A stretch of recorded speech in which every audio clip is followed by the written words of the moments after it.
Welcome to WitchLit, a place to talk about the craft of writing and writing the craft.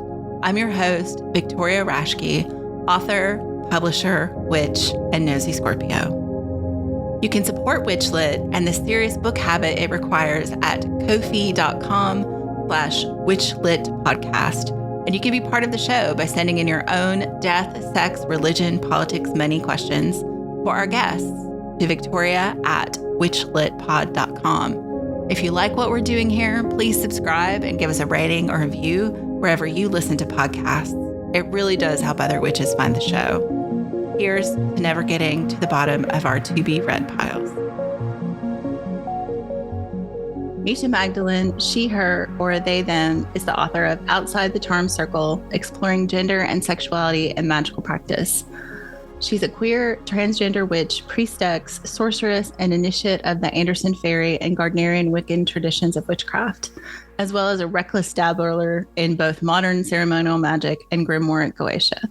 She has a degree in gender studies from the University of Washington. She lives just outside Providence, Rhode Island, with her polymath wife and two adorably demonic black kittens. Misha Magdalene, welcome to WitchLit. Thank you so much. Hello. Hello. I am so excited to have you on. We talked a little bit before it. I just so enjoyed your book. And I was just one of those that, I feel like some books you read and you're like, oh, that was great. I'm done. And then some books you read and you're like, wow, okay. This immediately goes on the to be reread pile. And you got to live with this one for a while. So I am genuinely honored. Thank you so much. Wow. And thanks for coming on. So our first question for everybody in this age of maybe Twitter and TikTok and all these other things. Why write? Why write books? Oh, so there are a lot of different answers to that that I have on my own, to say nothing of, how other people would answer the question. Joan Didion has this fantastic quotation that I lean on whenever somebody asks me this. I write so that I know what I think. I write so that I can work out for myself my own understanding of things. So when somebody's reading my book or an essay that I wrote for an anthology or my blog back when I was keeping one of those, to a certain extent, they're getting a front row seat to me having a conversation with myself and trying to work out for myself what it is I think, how I feel, what my understanding of a particular idea or a situation is. The fact that other people sometimes seem to find that interesting or useful is honestly one of the most surprising facts of my adult life, and it is genuinely a delight. Something I explained to somebody at a book signing recently, they were just so delighted to get to sit and have a few words with me and, while I'm signing their book and whatnot. And I said, the thing is, I am massively nerdy about these topics. I am so delighted to just geek out about gender studies and women's studies and feminist theory and queer and trans theory and witchcraft and magic and all of these things all at once. And it is literally impossible for me to do that with every person that I would want to have those conversations with. So instead, I wrote this book. And it was like, here is at least some substantial fraction of my thoughts on this matter as of, January 2020.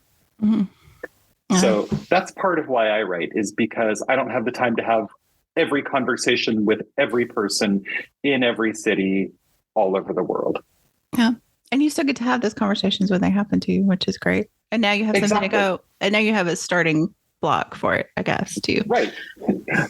As I established in my published printed Dead Tree book that you can buy on Amazon for whatever they're selling it for. Whatever they're selling it for, yeah.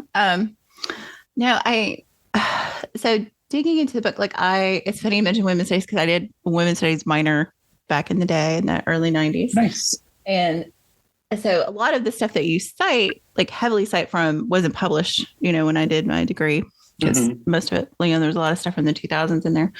And and I was just like, oh, this is like the best continuing ed experience. It's like, this kind of just updates, the early 90s, not horribly enlightened. I mean, there was interesting stuff going on, but, there was still there wasn't as much conversation, at least where I was, about gender studies or queer theory yet. Hadn't really, that didn't happen until I went to grad school. And so, it was great to like kind of go, oh, this is kind of where these threads ended up and academically. And that was really cool. Yeah. So a lot of the book grew out of the work I did for my degree. As you mentioned during the intro, I got my degree in gender, women, and sexuality studies, which is a lot to explain to people very briefly. So I tend to just say gender studies and move on.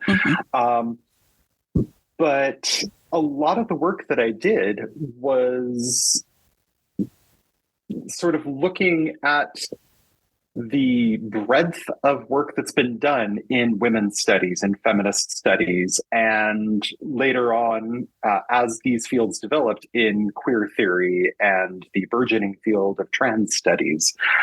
And there was very much a kind of ground shift that happened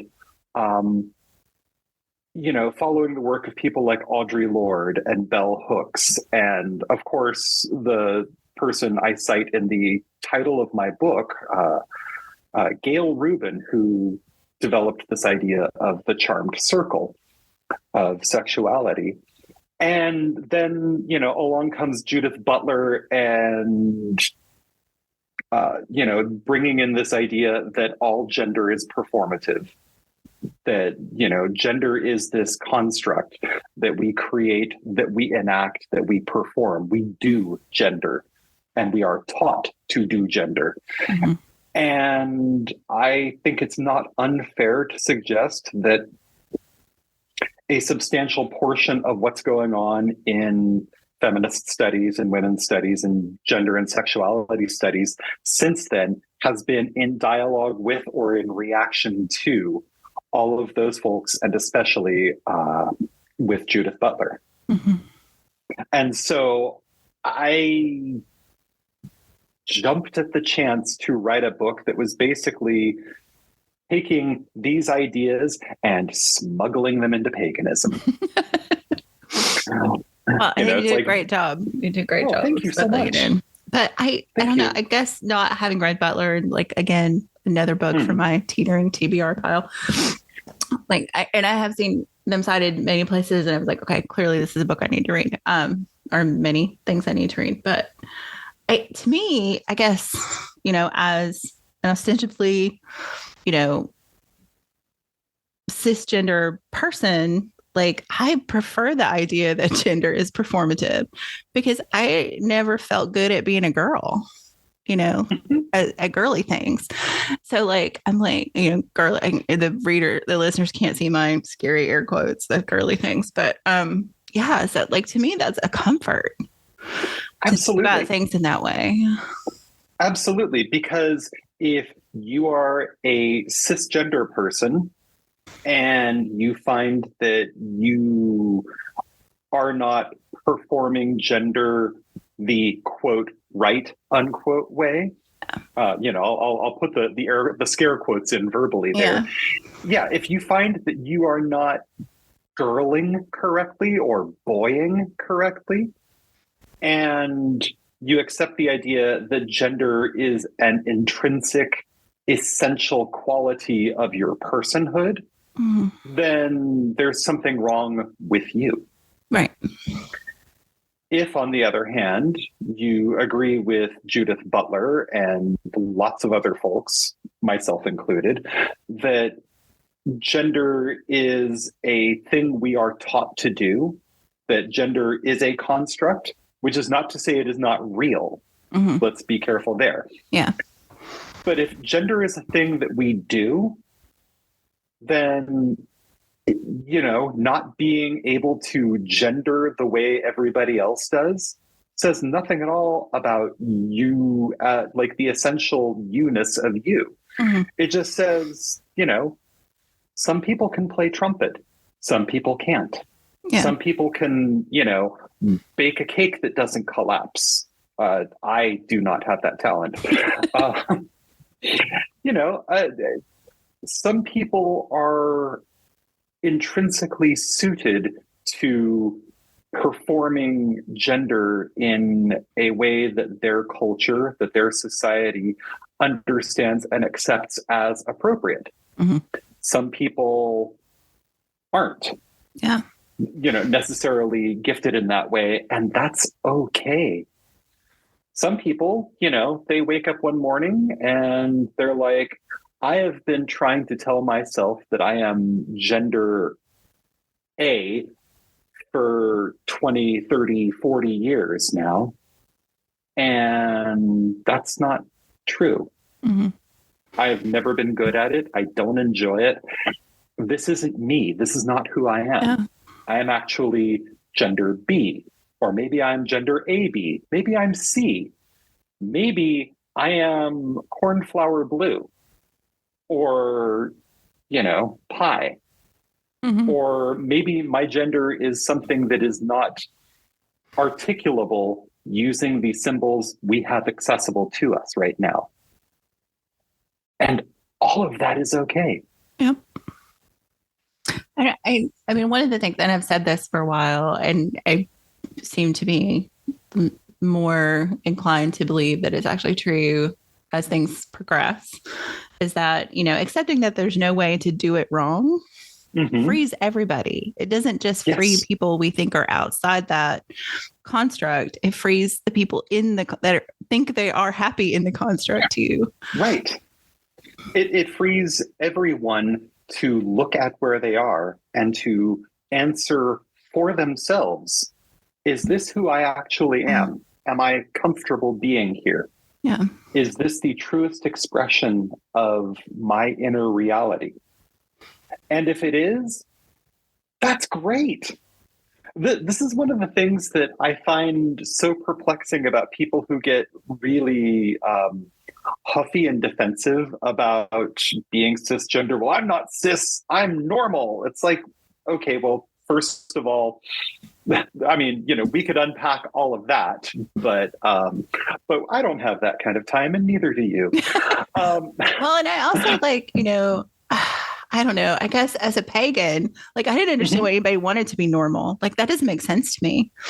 Normal was, Mr. We are the weirdos. That's the goal, right? Right. It's we're already there. So why is this other thing normal good, I guess? Oh. And I'll pull another card from the box of things that gets Misha uninvited to all of the really respectable conversations. I think it is because a lot of people under what my very, very dear friend Laura Tempest Zakroff calls P words. Mm-hmm. I think a lot of people under the P word umbrella, if you pressed them, would admit that really what they want to be is Episcopalians. They really want to be just like Methodists. They want to have the cool trappings of paganism. They want to have the tie-dyed altar cloths and the pentacles and all of this. But they also want to just be able to take their kids to school in a minivan. They want to be in the PTA. And, they want to have the lightly weird trappings of being, in an alternative spirituality, but they also want to live respectable lives. They want to be treated like everybody else. They want church. And that is absolutely a reasonable thing to want. I just don't know that paganism is the best vehicle. Yeah, I kind of want to go. Can I introduce you to some Unitarian Universalists? Right. Oh, Like, absolutely. Yeah. Yeah, Cups is out there. Cups exists already. Yeah. Well, and I mean, we joined a Unitarian Universalist church when we lived in Tennessee. My son, the joke about Unitarian Universalists is they're basically people with children, right? Living in, so yeah, like I get it. Like I get that desire to be, left alone, I guess, in some ways about who you are as a person, to blend in. But yeah, I don't know. I guess I was too weird a band kid. And, like, I was just like, well, I don't want people to like actively harass me, but I don't care if they think I'm weird, like. Oh, the term we had when I was in high school in upstate South Carolina, the term that we had for ourselves, all of the like weirdo theater kids, the drama kids and the band geeks and we weren't called goths then, it was progressives. Oh. The term we used for ourselves was pinko hippie commie fag peace queers. Yes, I got called that on more than one occasion. Yeah. Yeah, bunch of pinko hippie commie fag peace queers. Yeah, someone commented to one of my siblings about their pinko commie sister, and I was like, "Did they even know what that means? Did they even know?" No. I was in an argument with a former friend of mine who has since, gone off to become a Proud Boy stan. Ooh. We don't talk about that. Actually, we talk about it, and he's awful. But at one point, he was claiming that Barack Obama was a socialist. And I just blinked a few times, and I was like, okay, look, you define socialism for me in a way that is within a standard deviation of the actual dictionary definition of socialism without looking it up on Google or Breitbart News or, whatever horrible right-wing thing you're into. If you can define socialism for me, I will listen to what you have to say, because newsflash, I'm closer to being a socialist than Barack Obama is by a wide margin. Yeah. Yeah, I like during that first election, so that was 2008. God, it seems like a century ago now. It does. Because it was like down to Edwards and Hillary and Obama. And I just remember people Obama may be the furthest to the center of those three. Like, I was like, he's not the radical of that group. No, he's not. But people are going to believe what they're going to believe, which, gets us back to the whole like pagan, but not too edgy kind of thing. Yeah. And, I'm with you on this. I came to paganism around the same time that I realized I was queer. And so for me, I'm not saying these two are inextricably linked, although, I mean, if you go to the dictionary definition of queer, you might start thinking about that. Yeah, absolutely. No, but I do think that, as I said in the book on the first page, magic is queer. It is. It just is. And for people who want to argue that it's not, read the book. Therein is my argument fully laid out. Yes. But I think that the inherent queerness, by which I mean the strangeness, the weirdness, the subversiveness of paganism, of polytheism, of magical practice in the modern world is actually deeply uncomfortable for a lot of people who are in these movements. This is just a thing I've observed. I think there are a lot of people who are fine with it up to a point, and then they're like, okay, Well, but that feels a little weird and uncomfortable and countercultural and disturbing. And my response is generally yes. Yes, it absolutely 100% is. Is the world as it is so good that we don't need something that is countercultural? And I don't mean by countercultural, easy rider hanging out, smoking dope and, wearing tie-dye and fringe. I mean, looking at the tenets of our modern culture and saying, these things are wrong. These things are broken. These things are bad for us. Mm-hmm. A better world is possible. Yeah. Yeah. And if we aren't looking at the world and thinking that, go be Methodist. Or you have enough money to insulate you from the things that are bad for you. I mean, that would be my other thought. Yeah, I guess. yeah. You can go, hang out with people at the country club, or if you have even more money than that, parties with Elon Musk. Yeah. Take a moment of silence for Twitter. Yeah. Yeah, that's a whole different podcast right there. Podcast right there. Yeah. I guess, I love the idea of having these conversations out in the open. I mean, it's partly why I wanted to have a podcast, and partly, sure, my joke about being a Scorpio that just doesn't know how to do small talk. It's nice.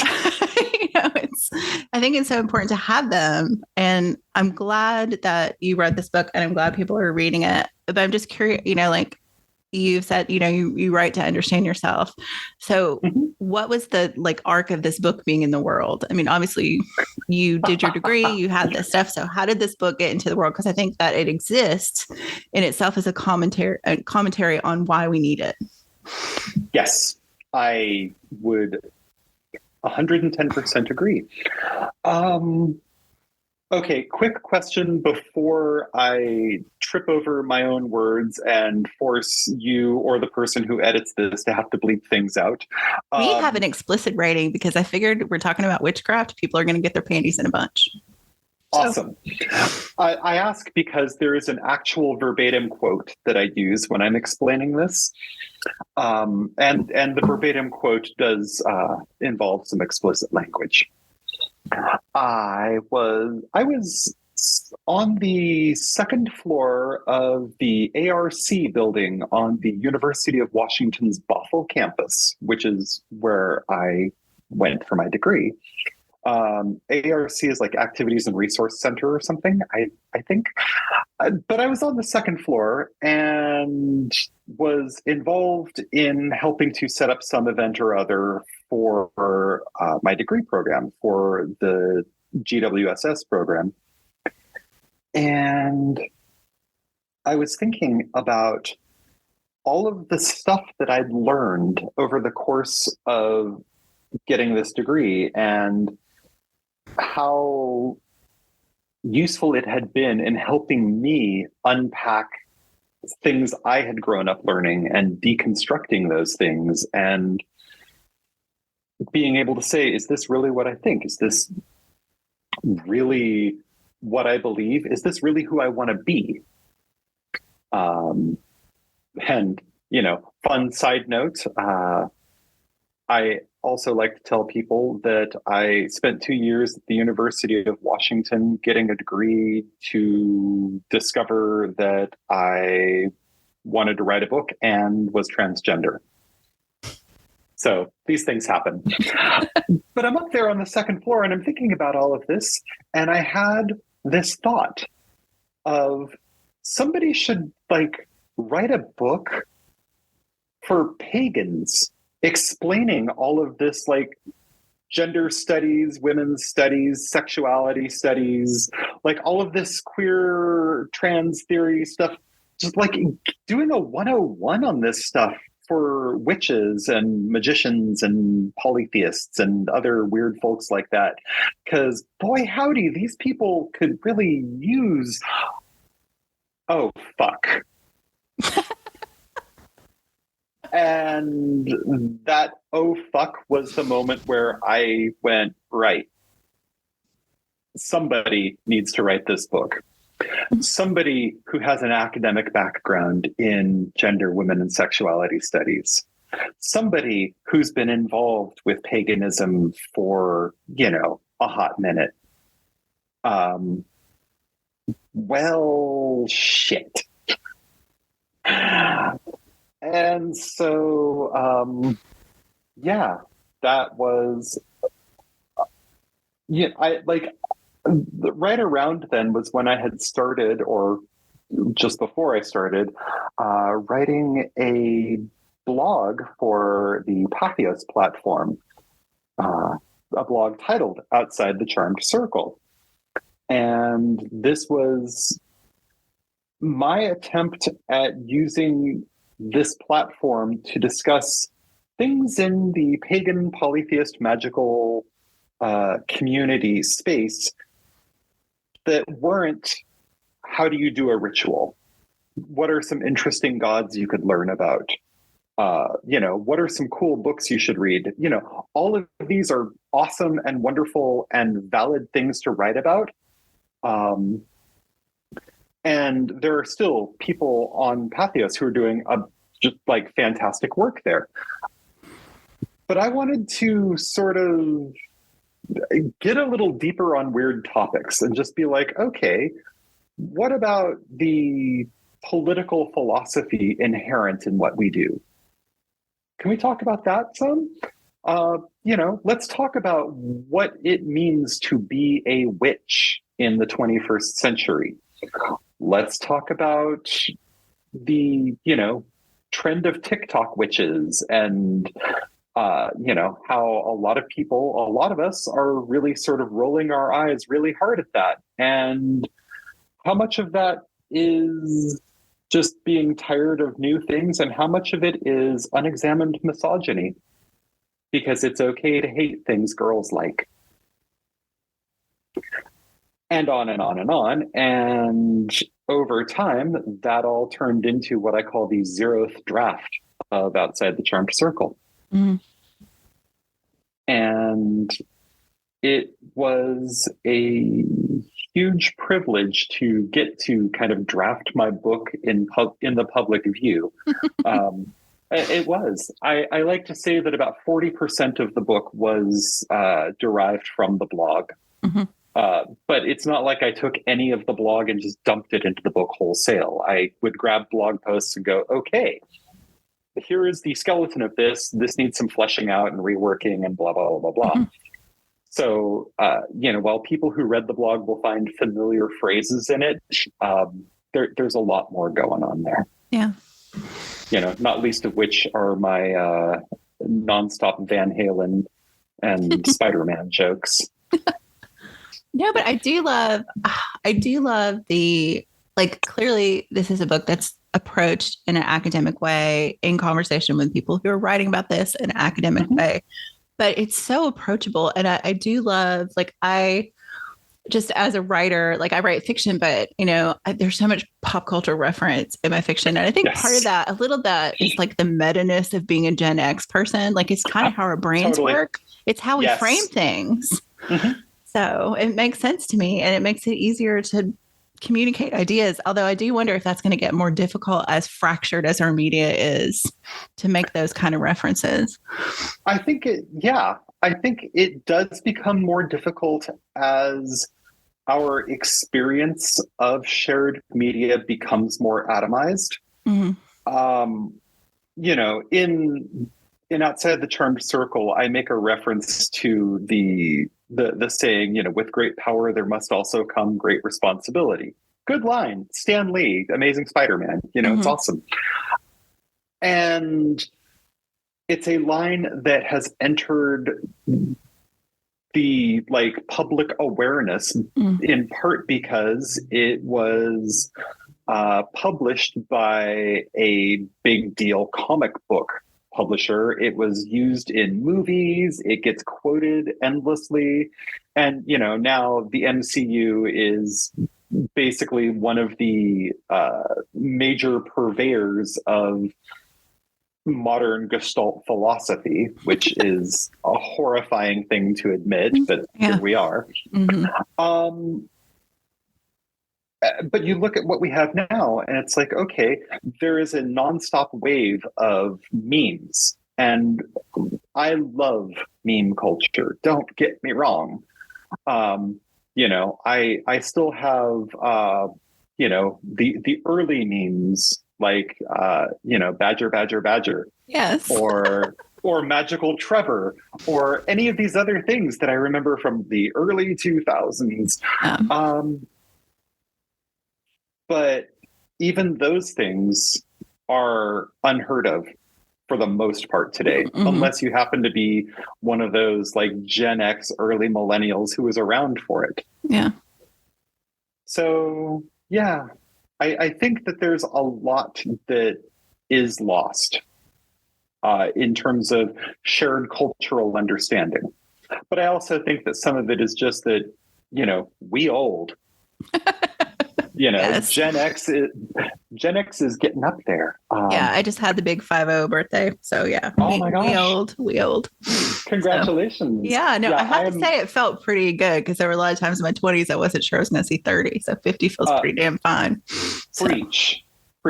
I'm coming up on 50 next June. And the water's great. Let me just tell you, water's great. I am so looking forward to it. I am looking forward to it partly because people keep telling me you don't look like you're almost 50. I'm like, that is a Gen X meme right there. It is right there. That is very, because I do think, I know it's funny. I had Storm Fairwolf on the show, which when this comes out will have been a few weeks ago, I think, or quite some time ago. But we talked about that exact same fact that, like, Xers aren't aging the same way. No, that boomers are aging. And partly I think because we smoke less and drink less, but also we're not exposed to indoor smoke as much. But I think, there are some environmental things, but I also think it's a brain thing. Well, I look at how, for instance, I dress. I don't dress like the corporate woman from the 80s witchcraft. I don't. I am not wearing that suit. I'm just not going to do it.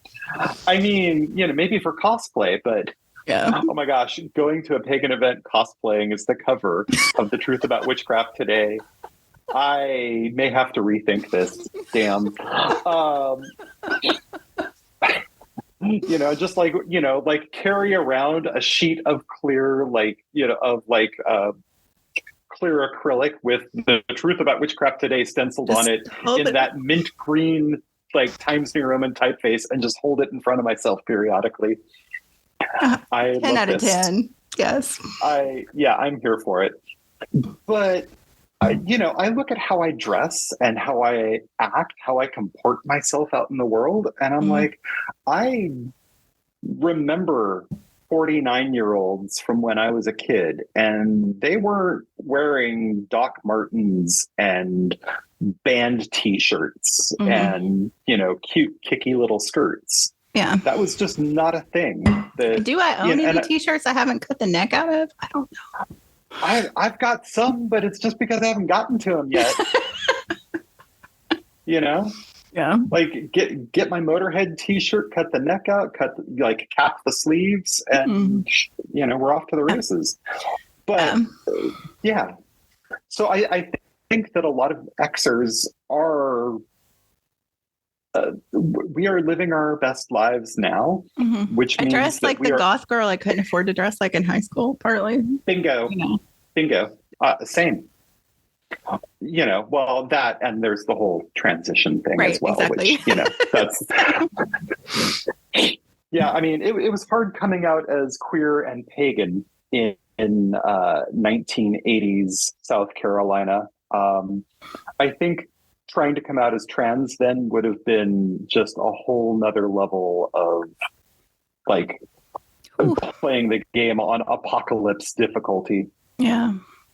I mean, my high school experience, weirdly or not, rural East Tennessee, wound up being friends with a lot of folks in high school who later came out And then, kind of had my own struggle of not really realizing to myself that I was bisexual until I was in my 40s, married, the whole thing. Right. And then everybody else going, oh, yeah, we knew. It's like, great. And, okay, so I want to check in with you on this because, like, when you get that reaction of, well, duh, yes, of course. Mm-hmm. Is it like for? I don't know how it was for. Was it for you? Was it simultaneously affirming and irritating? Yes, because I was like, how did I not know this about myself? And they're like, Victoria, you've lusted after Nigella Lawson for 20 years. We all knew. And I was like, okay, fair enough. So, I mean, does that mean you're queer or does that just mean you're awake?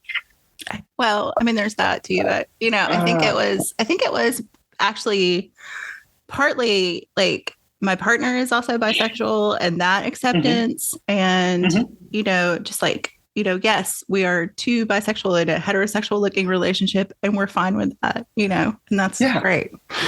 And I think it was kind of comforting to go, oh, the people around me aren't going to turn on me because now they learned this thing about me that they already knew that I didn't realize. So it's just like, oh, we just thought you just didn't talk about it because you're married. And I was like, oh, well, okay. Yeah.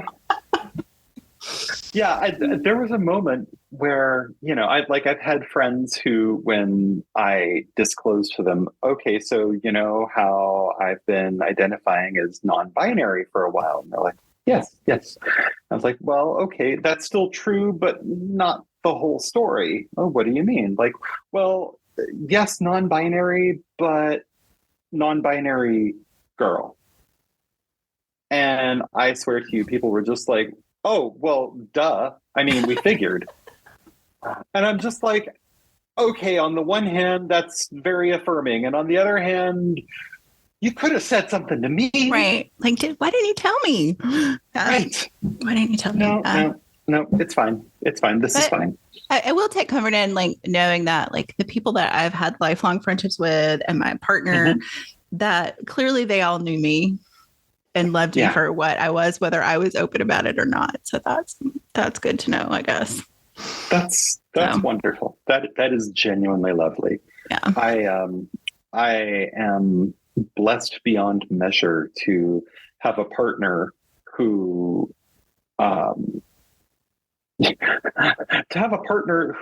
was kind of the person who instigated all of this for me because seriously, I had written a piece for an anthology on trans sex magic, and I was writing this as a non-binary person, and I asked my partner to read over it because she is my alpha reader. She reads everything before anybody else does, and I get her opinions and feedback on it, and it's great. And I showed it to her, and she was like, "Okay, this is a little unclear. You may want to expand on that a little more. And this sentence, I'm not quite certain where you're going with that, and a couple other of these sort of technical things." I was like, "Okay, great, thanks." And that was fine. And then a couple days, like maybe a day later, she was like, "Hey, sweetie, one other thing. I was thinking about the piece you wrote. Are you a woman?" And I swear to you, it was the record scratch on the soundtrack moment. And I was just like, I don't know, maybe, kind of. And, and that was the beginning of some really in-depth conversations. And it was basically like, okay, well, you're still into me? Yeah. Okay. We can work with this. Yeah. Well, and I think about this a lot in terms, and you bring this up in the book about wouldn't it be great if we didn't need the labels, but also the labels do work, and I think that's part of it. It's like, growing up in a culture where heterosexuality between cisgender people is the default, if you kind of slide in that gate, do you have to examine very much? And I think that's true of labels at different, at different levels too. It's like if you kind of fit that label and you don't have to think about it anymore, then do you think about it? So, or you just kind of go, this doesn't fit quite right, but I'll just go with it. So part of the reason that I put that whole piece about labels in the book is because one of the things I hear regularly when I'm having these conversations with cisgender heterosexual people is this question of, well, why do we need to have all of these labels? Why can't we just accept people for who they are? Because we don't. Why do you have to well, that's exactly it. It's like, well, okay, here's why we need to have all these labels. Because human beings are structured such that if we do not have a word for the thing, for the experience, for the identity, for the whatever, if we don't have a word for it, it may as well not exist. If we don't have a word for it, we can't talk about it. And if we cannot communicate with one another about it, then you're left with a whole bunch of people who have experiences they cannot communicate about in any meaningful way. Yeah. I mean, I always use the example of colors, cultures that didn't have words for colors. Yeah. It's the same thing. One of my favorite colors, one of my favorite words for a color and one of my favorite colors, glaucous. Glaucous. I love that word. Yeah, Glaucous, I think. Glaucous. It's kind of a bluish, greenish, gray color. And it's an amazing color, and it's such a delightful word. Yeah. But if you don't have the word glaucous to mean that specific color, then you're left going, well, it's sort of bluish and it's sort of greenish and kind of gray. And if you don't have the word transgender, you're stuck going, well, sort of like, okay, they said I was a boy when I was born, but I don't really feel like a boy, but I don't, it's kind of this thing. And if you don't have the word non-binary, you're left going, well, not this, but not that, but, and we flounder and we are left feeling isolated and alone. And so when people talk about wanting to get rid of labels, even when they are saying this with the best of intentions, I cannot help but feel like what they're saying is fundamentally the existence of your labels threatens my supremacy, threatens my feeling of being comfortable because my identity is considered the default rather than being one option among many. Right. Yeah. And I don't know. I've been thinking, conversations, like, I do not want to get into these weeds, but this idea that, suddenly there were more left-handed people when they finally accepted that people could be left-handed. And I was like, no, there weren't more left-handed people. We just stopped slapping them on the hand every time they picked a freaking pencil, Absolutely. There's a fantastic meme that I see go around trans Twitter, moment of silence for Twitter, periodically. Just genuflect and bow our heads. Yeah.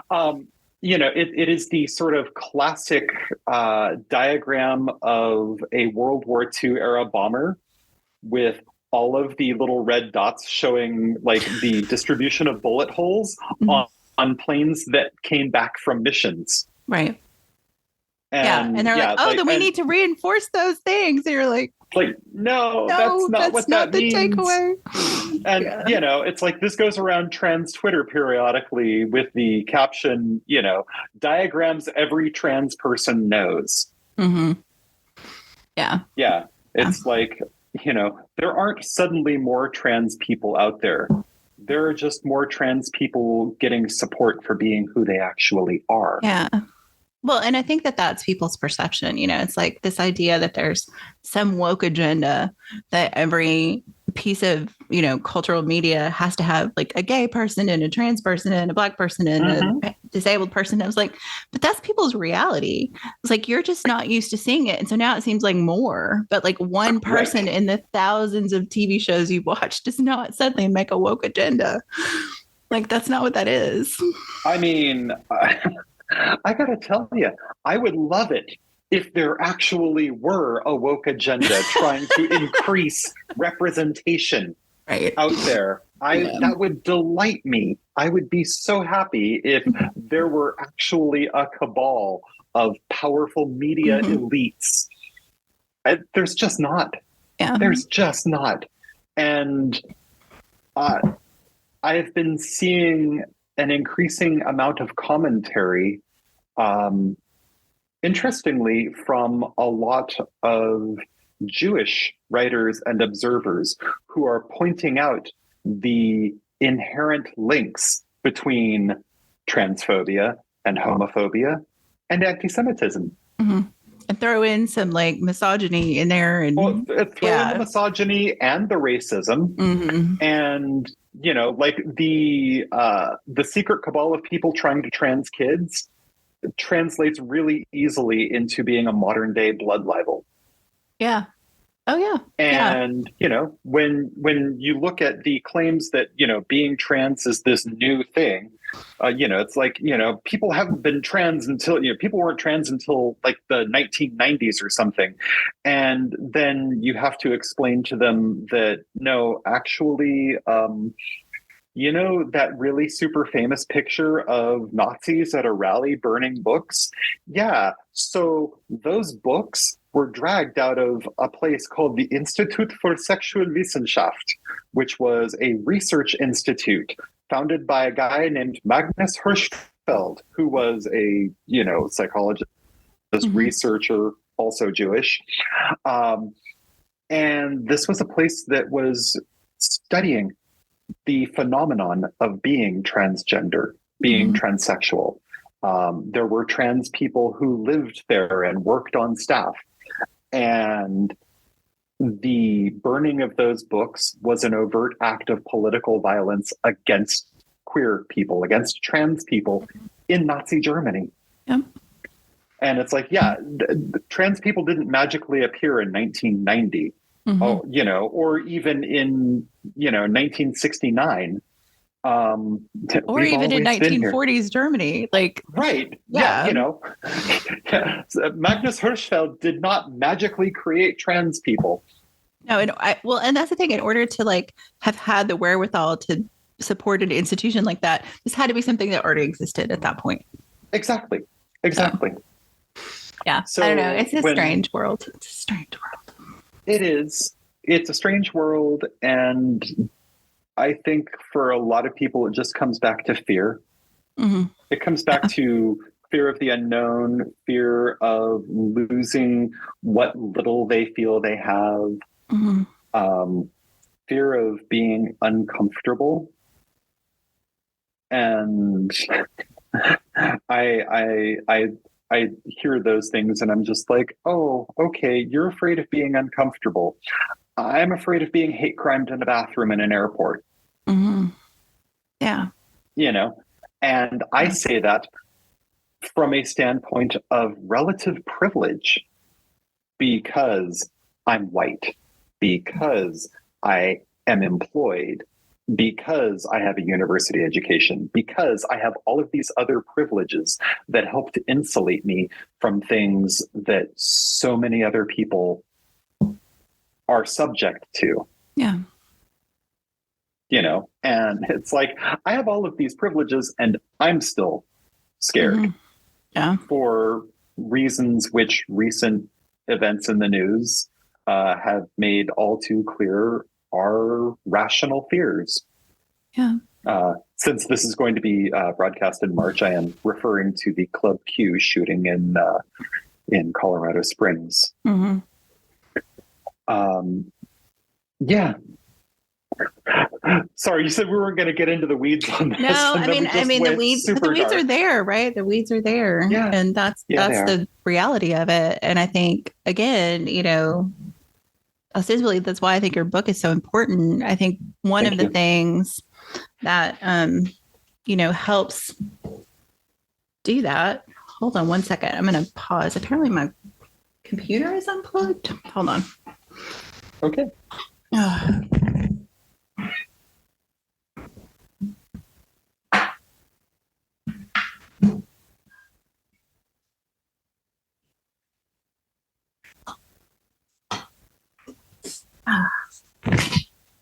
Apparently the cat had knocked the brick out of the thing. Cats. Yes. He's sleeping very quietly over there, but sometimes he gets behind the computer. But yeah, no, I think, representation in our language, in culture, and all that is part of the thing that makes us safer as people who don't fit the default or whatever the default is supposed to be. So the hegemonic norms. Yeah. I think that's, having the labels, having the media, having books that come out, having conversations, that exposure, I think of it in weird ways, like exposure therapy for the world, is just to have access to those things. So it's like, if you're afraid, let's show you that this is really not something to fear. We are not what you should be afraid of. Right. Yeah. One of the agendas of my book, and I would call it a hidden agenda, but I am pretty upfront about it the whole way through. One of my poorly hidden agendas in writing this book is that I have an ironclad conviction that paganism, that polytheism, that magical practice is intrinsically, innately queer, in that it inherently subverts the expectations and, in some cases, the practices of hegemonically normative spirituality. Mm-hmm. To use slightly less academic language there, we queer spirituality the same way that being LGBTQ plus queers gender and sexuality. Mm-hmm. And there are so many traditions and practices and paths within of the modern esoteric movement, especially as manifested in the West, which is, what I have any kind of access to or ability to speak about. There are so many traditions and paths and whatnot that have this unexamined set of ideas about gender and sexuality built into them. Including modern neo-pagan witchcraft. And I spent a lot of time looking at these and going, okay, but what if cisgender heterosexuality isn't actually the secret at the heart of the dominant metaphor of modern witchcraft? What if it's not all about, well, there's a goddess and a god and they do it and that's magic? Yeah. What if our traditions can be bigger than that? What if they can be more than that?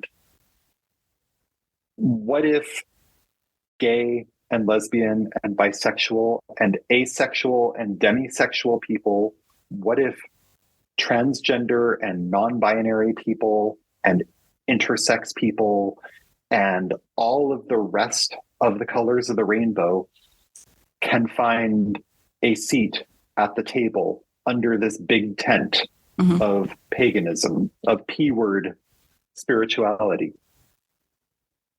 How much deeper can that make our spiritual practices? How much deeper can that make our understanding of how these practices work in the world?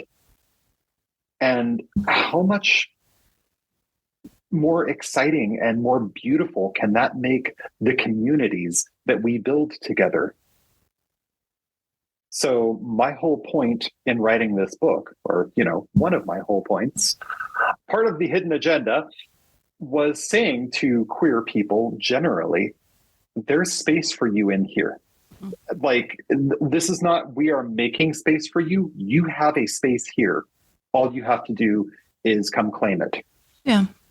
And then turning and saying to predominantly cisgender heterosexual people, hey, scoot over, make room. Yeah. You are occupying space that belongs to someone else. Mm-hmm. Not all of the space. You get space in here too, but you don't get all the space. Right. You got to share. Yeah, I like that idea of a bigger table and scoot over. I mean, It's just like, that's kind of, I don't know, one of my approaches to life in general is if you have the table to set out, then invite everybody. And if there's not room, then you get a bigger table. Get a bigger table. Get a bigger table. Drop a leaf in. Mm-hmm. And I think, the reason I never felt at home in the mainstream Christian culture was because I didn't fit in the boxes, right? Mm-hmm. And so I don't want to then jump out of one box into another box. I'd rather jump out of the box into space. So. Absolutely. It's funny because in talking with people about the book, I think that there are some folks who think I want to abolish gender. Mm-hmm. Or I want to abolish labels or distinctions, everybody's queer. No, everybody isn't queer. Unless, no, I'm kidding. Not only is everybody not queer, that's okay. Everybody shouldn't be queer. Everybody should be whoever they really are. Right. And that's what I want to see. I don't want to see a dissolution of boxes or labels. I want to see people empowered to choose whether they're going to be in this box or that box, or to be in no box at all. Mm-hmm. I'm not saying let's get rid of charmed circles.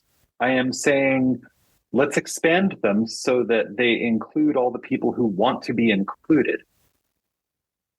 Yeah. And, there are certain circles I think should be kept up. But they don't have anything to do with excluding people on the basis of their gender or their sexuality. There are things like, you're a Nazi? Out. Yeah. No, you do not get to come play with us. Mm-hmm. Those are circles I absolutely... I believe in the power of boundaries to keep us safe. Yes. I just don't think that we should be erecting boundaries to keep people out because they're boys who like to kiss boys or girls who like to kiss girls. Mm-hmm. Or, they're people you thought were boys who are actually girls. Yeah. And so on and so forth. Well, and I always think for me, it comes down to and you talk about this in the book too, about, consent culture and are you an adult who can consent to whatever activity you're participating in? Is it hurting you or someone else? These are the things, then yes, we need to have a discussion. If these things are not happening, then live your life, And it's I don't want to tear down, all the Christian churches. I would like to, them to yeet, to use the vernacular of the day, the people who are actively harming people. Yes. Oh, sure. Fix that problem. But, I'm not telling you don't be a Christian. I'm telling you, just don't be a bad person. Don't do evil. You would think that's such a low bar for comprehension. It's if being Christian, if being pagan, if being whatever you are makes you a better, happier, kinder person, if it makes you less of an asshole, go for it. Yes. being a bad person. I saw this other day, and I, again, source amnesia because I'm online too much and read too much. But it shouldn't be a tripping hazard in hell to be a good person. Oh, nice. Yeah. Yeah. And yet, you know, people want to insist on their right to be assholes. And I'm like, okay, well, you know, I suppose that technically speaking, you have the right to be who you really are, and who, if you really are as an asshole, I have the right to kick you out. Yeah. If that's your choice, if that's your choice. I have the right to yeet you out of my charmed circle. Yes. God, it's such a great word. I so thank them for that word because it's perfect. Oh, and I'll go you one better, or one additional. It has an antonym. If yeet is to fling away from you, yoink is to bring in towards yourself. Nice. I like it. The Lord yeeteth, the Lord yoinketh, and the Lord yeeteth away. Perfect. Yeah, it was funny. I was talking to another writer friend about, you know, the hills we're willing to die on with grammar and English language. And I was like, you know what? I'm kind of at the point in my life where I love that we have a language that doesn't have an official office of what gets to be English, because yes, we can, I mean, granted, English also steals partly because of colonialism. So that part of it's not great, but like that it's just this flexible, fluid, you know, language that will just embrace anything. It should be more celebrated about English, I think. I find English to be a fascinating and wonderfully flexible language. I really only have off the top of my head one hard and fast ironclad grammatical rule that I this is the hill I will die on. I will die on the hill of the Oxford comma. You know, I do love an Oxford comma. I mean, occasionally I will slip and not use one, but they do so much good work. The Oxford comma does a lot of good work. It does. And the Oxford comma is, from my perspective, the Oxford comma is that extraordinarily rare example of a grammatical rule that actually serves the function of improving and, in some cases, enabling communication. Clarity and yep. Exactly. I knew that I had found the right editor when one of her first questions to me was Oxford comma, no Oxford comma. And I was like, Oxford comma. And she's like, yes. Oh yeah, Oxford comma. So, yeah. It's like, okay, we are on the same page and the same comma. Excellent. Yeah. So, you know, eats, shoots, and leaves. Yeah. Yep. It's still one of my favorite nerdy grammar jokes. Yep. And, you know, and again, that's one where I will just occasionally look over at my partner and say, I'm a panda. Look it up. Yes. Exactly. Oh, all right. Well, I want to kind of keep us within an hour. I think we're already over, but that's okay. So I want to give you an opportunity to tell folks where to find you and your book and anything you got coming up on the pipeline you want to talk about. And like I said, this will air in March. So keep that in mind. And then we'll do our little game of chance at the end. I love it. So I can be found on the interwebs basically by typing in Misha, M-I-S-H-A, Magdalene, M-A-G-D-A-L-E-N-E, into the search engine of your choice, and you'll find all sorts of stuff. MishaMagdalene.com is my website. I'm also at MishaMagdalene.tumblr.com. Let's see, I just a substantial amount of my social circle acquired a Mastodon account where you can find me at Misha Magdalene at mastodon.lol, LOL. And yeah, you know, you can find my The glorious results of my misspent career as a blogger at pathos.com. I think it's /blogs/Misha Magdalene. Or you can just look for Pathos outside the charmed circle and find me there. And if you are interested in the book after we've been, talking about it for the past hour, the book is Outside the Charmed Circle, Exploring Gender and Sexuality in Magical Practice. It was published by Llewellyn in January of 2020, and it is available wherever fine books about gender, sexuality, witchcraft, and Van Halen are sold. Excellent. So I know I said this to you, so you kind of know how this works. Yeah. And then I already made the joke earlier about Scorpios don't know how to do small talk. Right. So, those things, and being a Southern person, you also know this. You're not supposed to talk about death, sex, religion, politics, or money in company. Mm-hmm.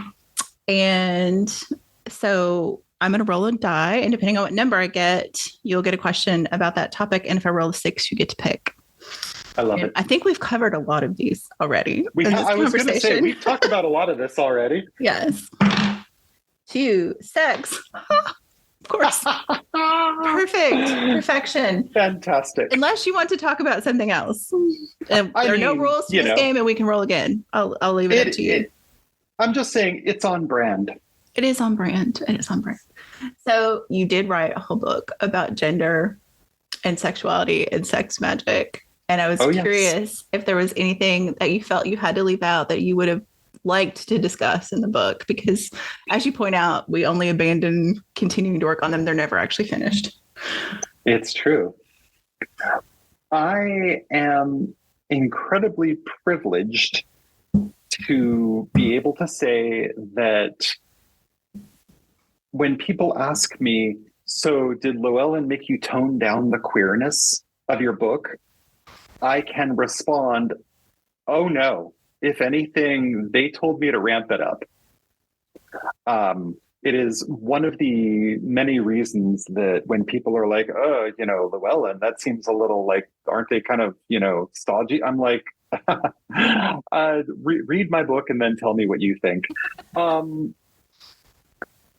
I went into the book knowing that I was going to be writing about sex magic, and very explicitly knowing that I wanted to include a do-it-yourself sex magic ritual, which would involve, as tastefully as I could present, instructions on how to do sex magic for one, i.e. masturbation. Mm-hmm.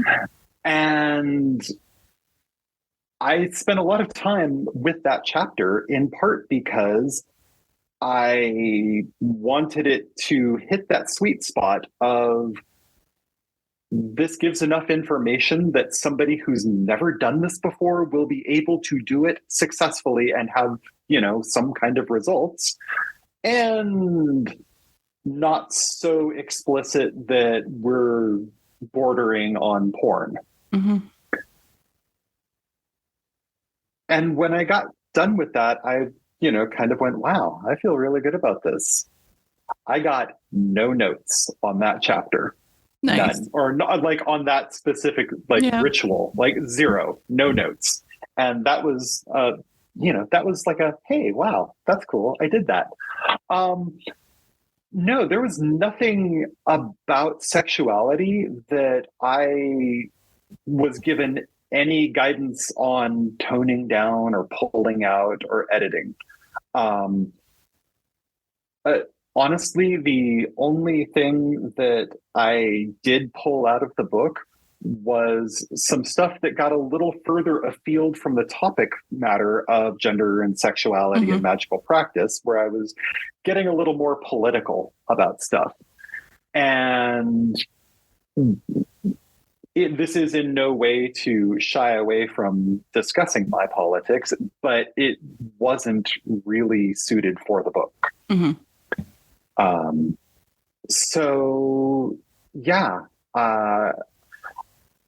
Anything I didn't put in the book was as far as sexuality was concerned, was solely and only because I had a specific thing I wanted to say and didn't really want to go, okay, it's horny hours. Let's, get all the sexiness in the book. Yeah. Like, no, let's, keep this to, these are the things I want people to have as their takeaway. Mm-hmm.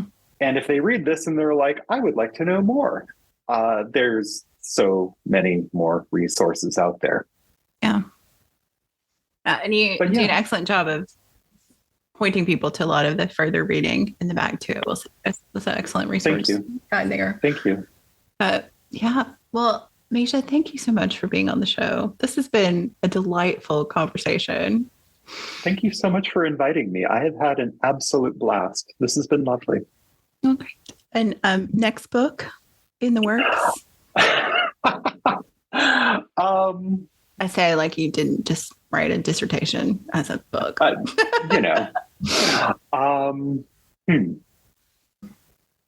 I will neither confirm. I can neither confirm nor deny anything at this moment. What I can say is that there are some things I'm in the process of working on. They are still in early enough days that I don't want to say a whole lot about them. Yeah. But, it's possible. It could happen. Well, should any of those come to fruition, I would love to have you back on to talk about them. It sounds lovely. I would be delighted. Thank you so much. Thank you.